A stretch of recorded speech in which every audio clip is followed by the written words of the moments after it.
Bom dia a todos. Meu nome é Arlanda Silva Gonçalves, sou professor do Instituto Federal do Espírito Santo, campus Vila Velha, também professor do Programa de Pós-Graduação em Tecnologias Sustentáveis do IFES Vitória e do Programa de Pós-Graduação em Química da Universidade Federal do Espírito Santo. E o tema da minha apresentação é dinâmica molecular híbrida ou dinâmica molecular QMMM, ou dinâmica molecular quanto-clássica mecânica, né? Quanto-clássico-mecânica.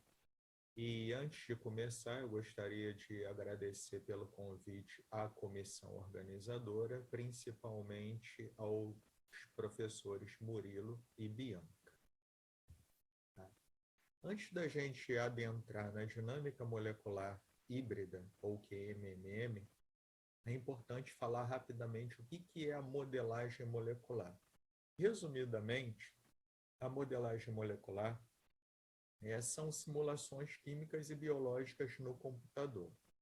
Né? É dividida entre métodos ab initio, conhecidos como métodos de primeiros princípios, métodos clássicos, métodos semi-empíricos e também os métodos híbridos.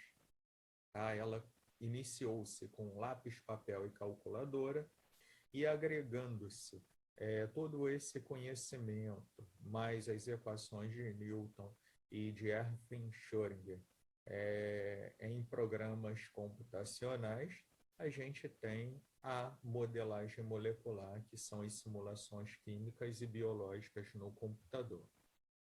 Né? E como é que ficaria a questão do custo computacional versus a precisão e quando usar, né? Os métodos clássicos, eles são os que têm menor custo computacional, dependendo também do hardware utilizado, né? Se pode simular desde sistemas biológicos, polímeros, até galáxias, né? No caso de clusters de computador. Posteriormente, vem os métodos semi-empíricos, que têm uma maior precisão que os métodos clássicos, porém, limitação no tamanho do sistema. É possível, né, simular 500 átomos pesados com os métodos semi-empíricos. Em seguida, os métodos ab initio, que todos os sistemas são, todos os elétrons são considerados, e finalmente chamado pelos físicos, né, do Theoretic Field, teoria de campo, que eles chamam de God Theory Field, em que as limitações são simulações de partículas, como próton, elétron, enfim. Aqui nós temos um exemplo, né, de simulação de uma reação química favorável, que foram selecionados alguns resíduos do sítio ativo da acetilcolinesterase, que é uma enzima responsável pelo controle da transmissão dos impulsos nervosos nas sinapses colinérgicas, e aqui a gente aplicou a abordagem do Linear Transit Search, em que a gente vai estirando essa distância daqui, oxigênio e hidrogênio, e a partir daí vai sendo monitorada a energia. E resultados mostram, né, tudo indica que é uma reação exotérmica. E para a gente saber se é favorável ou não, só inserindo a entropia, que também é possível, que a partir daí, caso ΔG de produtos menos reagente D negativo, aí a gente pode dizer que é uma reação favorável. E só com essa simples reação foi possível, né, prever, né, um possível mecanismo de reação computacional, em que, nesse caso, essa histidina funciona como um catalisador básico, abstraindo um próton desse hidrogênio, tornando a oxima mais nucleofílica. E as reações químicas enzimáticas, por exemplo, hidrólise da acetilcolina, né? Aí a gente utiliza, né, um método intermediário aí que não teria tanto custo computacional, a gente aplicaria os métodos híbridos ou QMMM. Então, os métodos híbridos, eles são conhecidos como métodos combinados, ou QMMM, ou MQMM, traduzindo, mecânica quântica, mecânica molecular. Envolvem aproximações em que o sistema é separado em regiões quânticas e regiões clássicas. O potencial molecular é determinado parcialmente pelo cálculo estrutural e eletrônico por mecânica quântica e parcialmente pelo campo de forças, né, utilizado na mecânica molecular. E em regiões mais difíceis de serem estudadas, né, onde existem átomos não parametrizados, a gente aplica, né, esses métodos computacionalmente custosos. E assim, entendendo-se um pouquinho, né, a fundamentação matemática por trás disso, né, existem algumas aproximações para se tentar equacionar e resolver problemas referentes aos métodos híbridos. Em todos, a ideia inicial é a mesma. Abre-se a hamiltoniana, né? O que seria o hamiltoniano, né? O hamiltoniano é um operador, ou seja, um dispositivo matemático capaz de transformar uma função em uma outra função.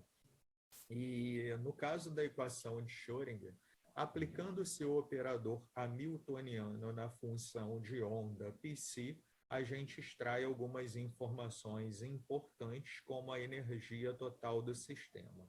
E no caso da mecânica, da dinâmica molecular por QMMM, né, a gente abre o hamiltoniano, em que o hamiltoniano vai ser separado entre um hamiltoniano para a parte quântica, um hamiltoniano para a parte clássica e um hamiltoniano híbrido, que seria a interface clássico-quântico, né?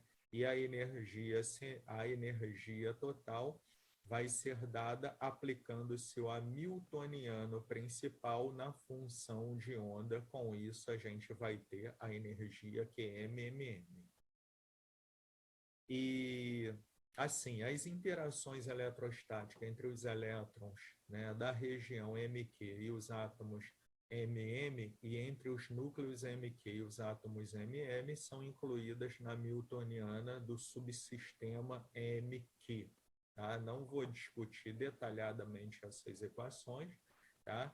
Mas aqui a gente pode falar de alguns termos, né? O hamiltoniano do sistema quântico isolado, a representação da interação eletrostática total entre os elétrons da parte quântica e da parte clássica, e as interações eletrostáticas totais dos núcleos da mecânica quântica com os átomos da mecânica molecular. Tá? Em que N é o número de elétrons MQ, N são o número de núcleos MQ e o M, número de núcleos carregados da MM. E como é que funcionaria isso, né? Na mecânica híbrida, na dinâmica molecular híbrida, né, as interações entre os átomos da região quântica e da região clássica são descritas em níveis clássicos através de campos de forças, e as ligações químicas que conectam os dois subsistemas são separadas por um átomo de hidrogênio especial, que completa a valência da região quântica e mantém um potencial para manter essa conexão funcionando como uma pequena mola para a parte clássica. E a gente já vai falar dele, é conhecido como dummy atom. E a aproximação mais utilizada é a aproximação conhecida como on-on, né? Então, dá para a gente perceber que a cebola é dividida em camadas, né? Então, dá para perceber nitidamente isso aqui nessa figura que eu estou apresentando, tá? Então, como a gente falou, né? Assim, isso aqui, quando a gente vai analisar uma dinâmica molecular híbrida, é importante destacar que a energia total vai ser a soma da energia da parte quântica mais a energia da interface quanto-clássica, desconsiderando a energia clássica. Por quê? Porque se a gente considerar o desvio, né, da energia tratada pela mecânica clássica, a energia quântica somada à energia híbrida vai ficar escondida nesse ruído. Por isso que se aplica esse tipo de aproximação daqui.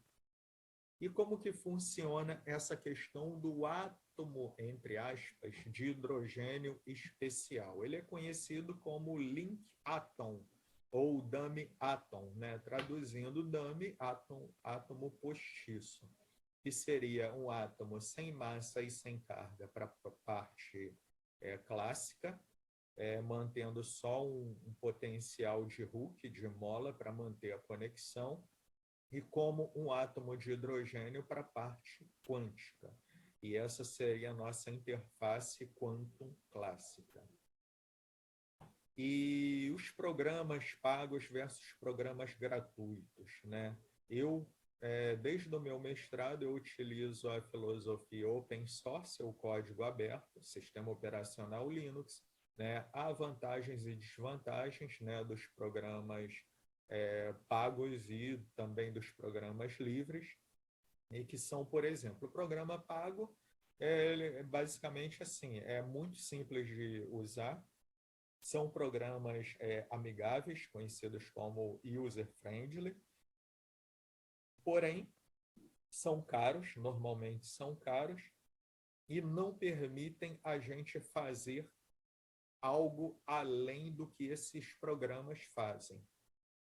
E os programas livres, né? Geralmente a gente utiliza mais de um, porém, por serem baseados na filosofia open source ou código aberto, a gente pode adaptá-los a um problema nosso, né? E aí, baseada nessa filosofia, pelo fato do Gromax ser gratuito e o Mopac ser gratuito, né, durante o meu doutorado, eu consegui compilar um executável do Gromax híbrido QMMM com método semi-empírico RM1. No finalzinho, eu vou até mostrar um pouquinho como mais ou menos eu fiz isso. Mais detalhes estão na minha tese de doutorado, tá? Que é o que a gente está mostrando aqui. Como é que eu resumi o que foi feito na minha tese de doutorado? A gente pegou os parâmetros do RM1, que é o método semi-empírico, conhecido como Recife Model 1, adicionamos esses parâmetros num arquivo block.f, um arquivo em Fortran do Mopac. A partir disso, a gente juntou tudo em uma biblioteca chamada libmopac.a, seguindo o protocolo do Garrett Gronhoff, que foi o primeiro a inserir essa questão do QMMM no Gromax, e a partir daí tivemos o Gromax híbrido, né? E por que o Gromax QMMM com RM1, tá? O RM1 na realidade, ele é a reparametrização do método AM1. E a gente pode ver nitidamente que aqui, né? Aqui nós temos os valores da entalpia de formação de 1.480 moléculas contendo hidrogênio, carbono, nitrogênio, oxigênio, fósforo, enxofre, flúor, cloro, bromo e iodo, né? E aí a gente dá para ver que o R2, né, foi quase 1, né, 0,994, quando a gente faz o confronto teórico experimental. E para o método QMMM funcionar no Gromax, é necessário a introdução de átomos conexão, ou link atom, especificar quais átomos serão tratados quanticamente, especificar o nível de cálculo e a base que será utilizada no subsistema quântico, tá? Então, durante o meu doutorado, isso aqui é parte de resultados do meu doutorado, que foi publicado em 2011 no Journal of the Brazilian Chemical Society, né? Inclusive, foi capa da revista nos 23 anos de existência dela, a primeira capa no Ano Internacional da Química, né? Então, antes do QMMM, a gente faz uma simulação por mecânica molecular, né? Então, a gente insere o sistema dentro de uma caixa com água, né? E aqui, no caso, a gente tem acetilcolinesterase inibida pelo organofosforado tabum, né? A serina, ele fica ligado covalentemente à serina 203 e a pralidoxima é o fármaco. Então, primeiro, né, a gente fez simulações por dinâmica molecular clássica de 6,5 nanosegundos até a estabilidade do sistema. O sistema se estabilizou e, a partir daí, né, a gente pegou um quadro em que a pralidoxima tivesse próxima tanto do organofosforado como da tríade catalítica da acetilcolinesterase humana, dividido por uma serina 203, histidina 447 e glutamato 334. Então, a gente fez algumas análises de distância, né, mostrando estabilidade da pralidoxima dentro do sítio, né, analisamos algumas distâncias. Se vocês quiserem entender com melhor detalhes, né, tá tudo na minha tese de doutorado. Estabilização por ligações hidrogênio, interações ligações hidrogênio, e após isso, né, pegar o quadro de escolha para o início das simulações quanto clássica mecânicas, né, a gente testou o Gromax com MOPAC e RM1, e quando a gente fez simplesmente uma minimização de energia, com o RM1, né, atingiu-se o mínimo mais rapidamente e estabilizou-se mais rapidamente, sem nenhum ruído praticamente, onde nos outros métodos semi-empíricos foram mostrados alguns ruídos. E aí, com isso, a gente selecionou 142 átomos quânticos e o restante do sistema clássico. Parametrizamos, né? O que é parametrizar? É fazer com que esses átomos conexão sejam reconhecidos pelo GROMACS, né?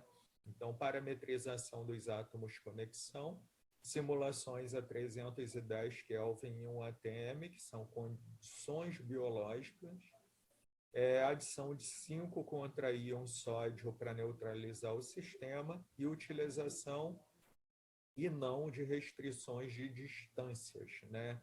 Então, a gente utilizou o método Linear Transit Search para prever todo um perfil energético e, no final, retiramos as restrições para ver se ia prevalecer, né, a configuração dos produtos ou voltar para a configuração dos reagentes. A partir daí, né, a primeira distância que a gente variou foi entre o nitrogênio da histidina não, na realidade, essa primeira aqui, né, ocorreu espontaneamente, a gente não variou nada. Então, houve uma protonação espontânea desse glutamato pela histidina, tornando a histidina mais nucleofílica ainda, possibilitando com que ela pudesse abstrair também mais facilmente esse próton da pralidoxina. A partir daí, a gente vê que o próton, né, a distância B6, B5, foi direcionado realmente ao glutamato estabilizando-se e aqui em vermelho afastando-se da histidina. E aí monitoramos a distância entre o oxigênio da pralidoxima e o fósforo do organofosforado, também mostrando uma certa estabilidade. E quando a gente foi monitorar o perfil energético, a gente conseguiu sugerir uma possível energia de reagente, uma possível energia do estado de transição, uma energia de ativação de 40 kcal por mol e uma energia de produtos, né, de menos 715 kcal por mol, sendo a energia de reação de menos 115 quilocalorias por mol. E aí, isso aqui foi uma brincadeira que eu fiz, né? Para quem tiver acesso ao Red Blue Glass, né? O óculos 3D com lente vermelha e azul, né? Quem quiser adquirir ou fazer, tem alguns vídeos no YouTube que mostram como a gente faz esse óculos em casa, né? Eu fiz todas as animações de todas as etapas das reações químicas em 3D. Então, a primeira reação química, né, a gente pode ver o próton aqui da histidina e aqui o glutamato. A gente vai poder ver que ele espontaneamente, ele foi transferido para o glutamato. E foi uma reação química favorável a esse acontecimento aí.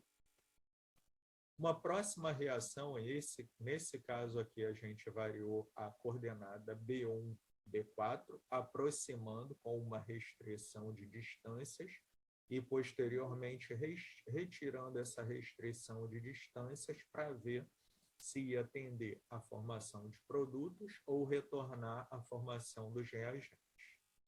E, após isso, né, a gente a energia ela foi sendo aumentada, estabilizando-se, tendendo-se a uma estabilidade, houve um máximo de energia e, finalmente, a gente retirou a distância. Então, né, nesse gráfico C foi sem restrição. E quando a gente foi monitorar as energias médias, né, de todos esses trechos aqui separados, a gente viu que as energias dos produtos foram mais baixas que a energia dos reagentes. Então, está tudo aqui, inclusive com as suas diferenças. E o próton B2 da 2-PAN foi doado para o nitrogênio B4 da histidina 447.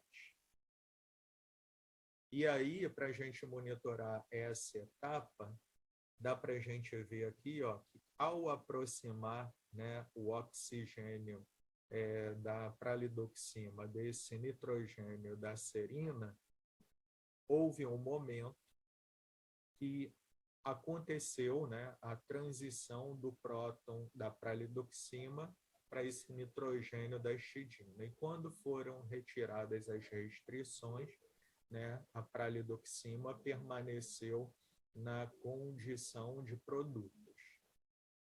E uma próxima etapa, né, a gente aproximou o átomo oxigênio que eu chamei de B1 do fósforo B3, e aí até a gente formar uma estrutura bipirâmide trigonal, para a gente, sim, a partir daí poder retirar as restrições. E o que a gente observou? Também uma energia de produtos menor que a energia de reagentes, né? Então, aqui está todo o perfil energético de distâncias, né? Variação de distâncias. E nesse caso aqui, não houve reação, tá? Apesar de aparentemente a energia total ser favorável, não houve reativação. Então, o que a gente fez? A gente agora manteve uma restrição entre os átomos B7 e B4 e variando essa distância aqui para ver se, diminuindo essa distância, iria acontecer uma protonação, ou seja, se essa histidina agora poderia funcionar como um catalisador ácido e doar esse próton B2 ao oxigênio da serina B7, tornando-a menos nucleofílica, favorecendo a liberação do complexo pralidoxima organofosforado. E a partir daí, né, aqui está a parte da energia da etapa 3 com restrição, uma nova restrição foi aplicada e aqui sem restrição. E o que a gente notou com isso? Né? Que esse próton, ao longo do tempo, ele foi realmente doado e a nossa enzima, né, ela acabou sendo reativada. Né? As distâncias mostram isso aqui também, mas o videozinho vai mostrar com mais nitidamente. Tá? Então, se a gente observar aqui, a gente chega a algo próximo do estado bipirâmide trigonal. Depois, uma nova restrição é aplicada, e aí a gente vai diminuindo essa distância aqui, está em torno de 4,5 nanômetros, quer dizer, angstroms, ou 0,45 nanômetros. E aí houve a protonação, né, dessa serina, foram retiradas as restrições e houve reativação da nossa acetilcolinesterase. Tá? Então, é o que os nossos vídeos mostram. E a parte prática de PMMM? Tá? Como que ficaria? Se vocês quiserem conhecer um pouco mais ou até compilar o GROMACS como OPAC, está tudo descrito na minha tese de doutorado. Tá?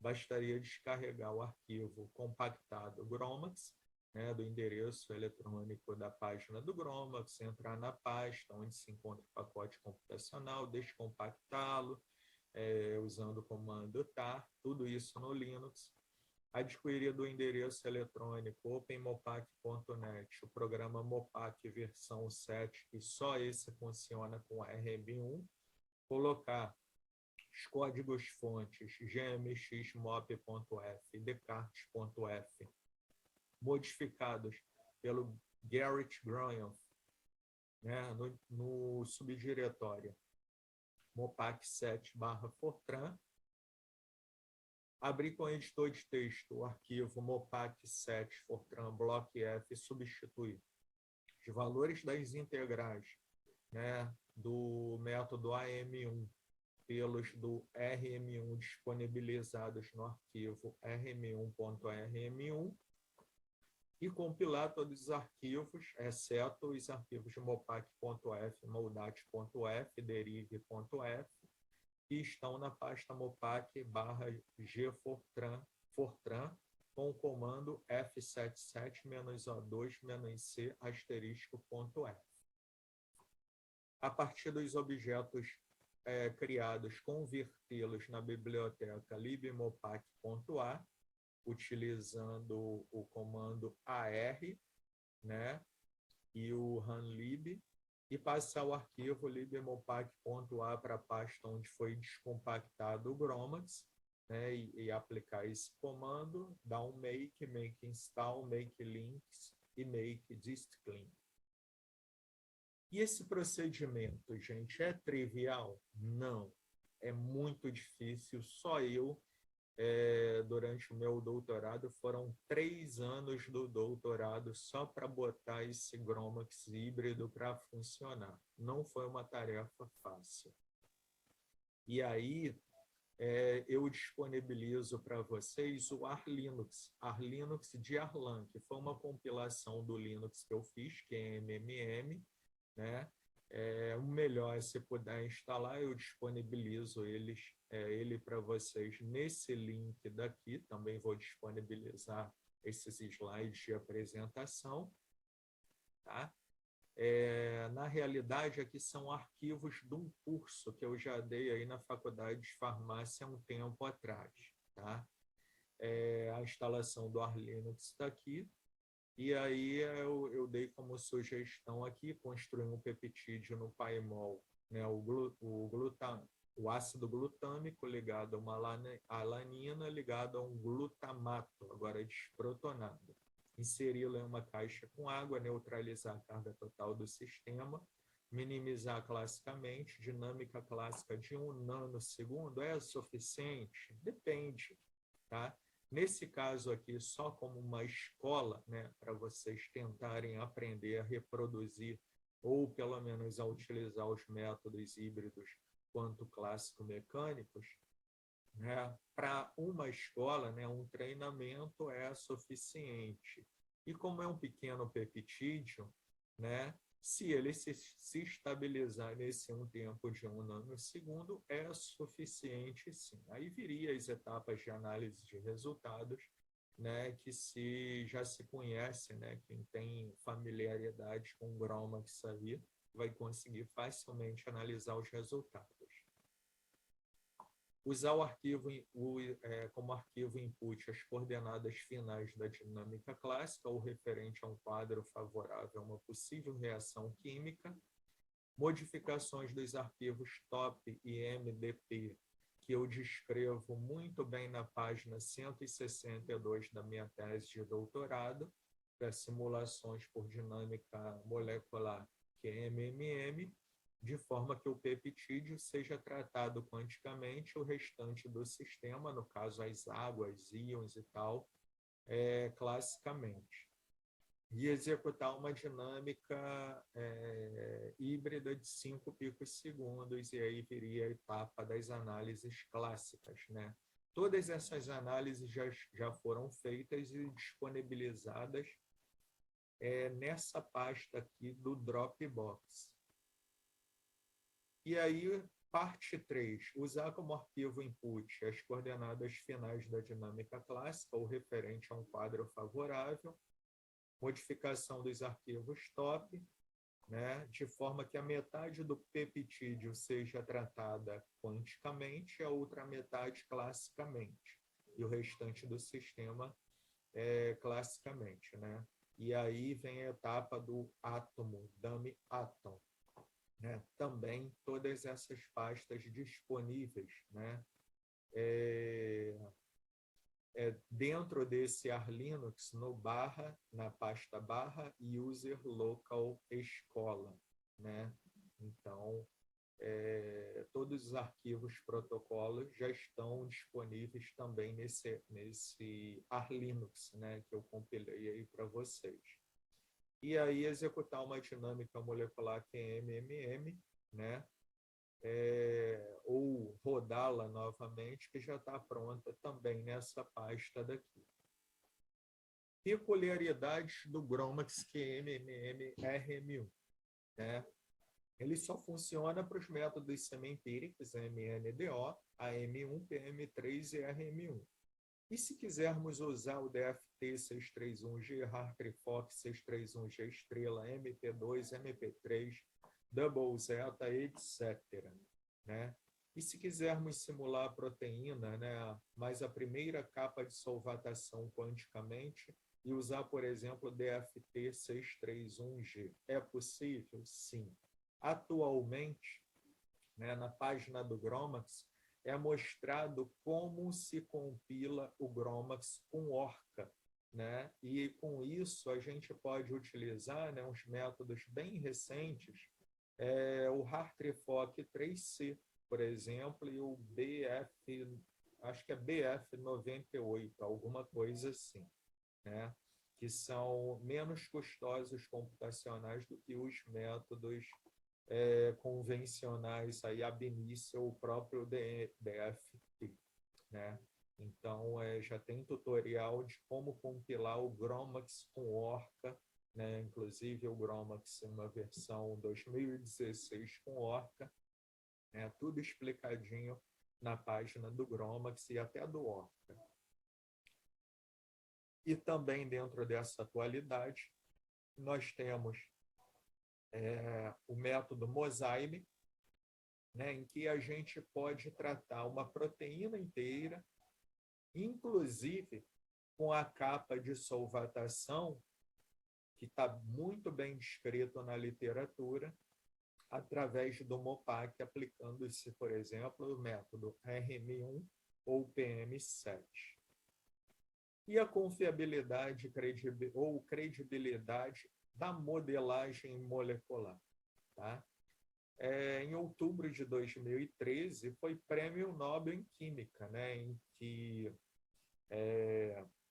da esquerda para a direita, né, o Mark Karplus, Michael Levy e Ari Warshall, né, criaram toda essa base, né, matemática por trás dos métodos quanto clássico mecânicos, né? Então, se falar em credibilidade, confiabilidade, né, se hoje tem alguém que não confia, né, em modelagem molecular, né, é só mandar um e-mail para esses prêmio Nobel em Química, né, e explicar, né, o motivo porque vocês discordam ou não confiam ou que não têm credibilidade no assunto, tá? E aí, muito obrigado pela atenção. Qualquer coisa, estou à disposição aí, é só deixar aí no link aí do evento as dúvidas, que assim que eu puder eu vou responder. Tá? Muito obrigado a todos e mais uma vez agradeço a comissão organizadora. Tá? E aqui é uma proposta, né, de mini curso, talvez de mini curso para o próximo ano, reações químicas, calor de formação e espectroscopia no infravermelho em sílico, né, que muita gente da área de química instrumental gostaria de ter acesso, né, uma coisa assim relativamente mais simples. E aí, no mais, agradeço aí a todos. Muito obrigado.